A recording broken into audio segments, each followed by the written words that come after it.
In this video on DelphStack, I will show you how to change the wallpaper on your laptop or PC using Windows 10 or Windows 11.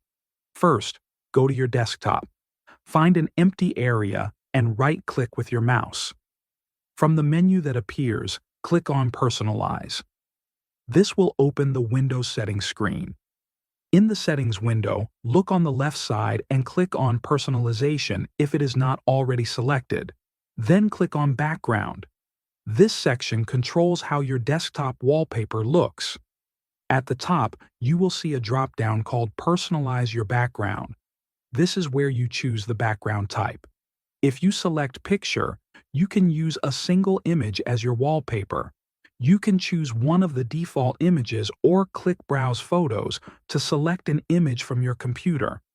If you select Solid Color, you can choose one color for your background. Just click a color from the list and it will apply instantly. If you select Slideshow, Windows will change your wallpaper automatically using images from a folder. Click Browse, choose the folder that contains your images, and confirm. You can also choose Windows Spotlight. This option shows a new background image every day that is downloaded automatically from Microsoft.